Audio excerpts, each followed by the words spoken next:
Come on, it's simple. Just ask a question, collect data, test your hypothesis, analyze results, form your conclusion, and present it here at the annual Polk Regional Science and Engineering Fair.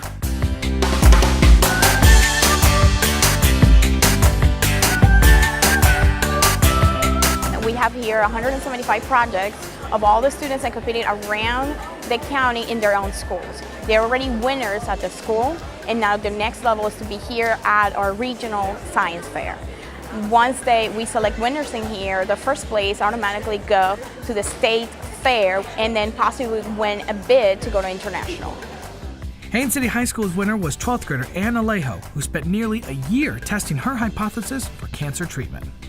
Well, I actually started my experiment back in March, and it took me over 6 months to actually find the right concentrations for iodine, and I had to keep coming back to my school. But for limitations, of course, I couldn't test on human cancer cells because it's very costly. But based on my research, it does mean that legal iodine is an effective treatment for cancer cells.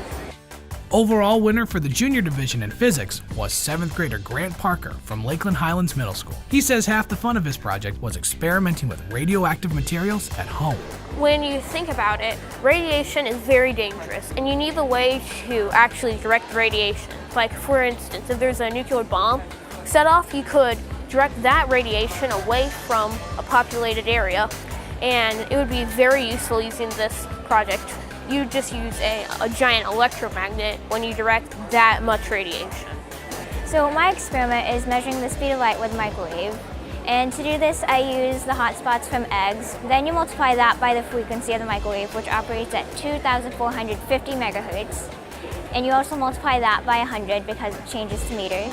And then you get the approximate speed of light. Scientists measure the speed of light using laser beams, which are really expensive. And this, it's really easy, it's cost efficient, and it saves time too. With so many innovative ideas on the table and only one winner from each category moving on to the state competition, the stakes were high. To help make the call, district-based science coach Marjorie Miles Dozier, along with the district science team, brought in dozens of experts. So today we have 40 judges. They're all volunteered their time, but it's more important that they are experts in their area and around the community, and they're coming here to connect with our students. But I think the core is to see that passion and that student for the science and for the wonder and getting attention into detail in their project.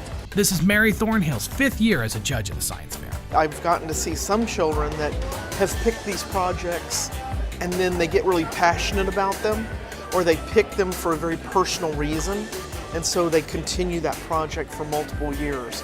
So it's just really, really interesting to see what actually sparks their interest in science. Bartow IB senior Grady Daniels was last year's winner, and now he returns as a competition judge. Honestly, I'm really excited to see students who are genuinely excited and who have taken their research to almost the next level. It's not really like a concrete place, there's no rubric for next level research, but you can tell when a student has picked a project they really like, and it's something I'm glad to see. After 10 years of judging, Charles Cook says that students still surprise him. That's what's most rewarding, is you never know who's going to be the shining star. Sometimes it doesn't look that great, but when you interview the student, you realize that this could be the next Einstein or Elon Musk or something. So that's always what brings me back, is hoping to encourage that one in particular, that student who may solve a problem that we live with day to day. I just enjoy talking with the judges, explaining what I learned, and I just love learning. That's the joy of doing this. To learn more about the science fair, or to follow our 2018 winners, visit us online at www.polk-fl.net and keyword search Science Fair.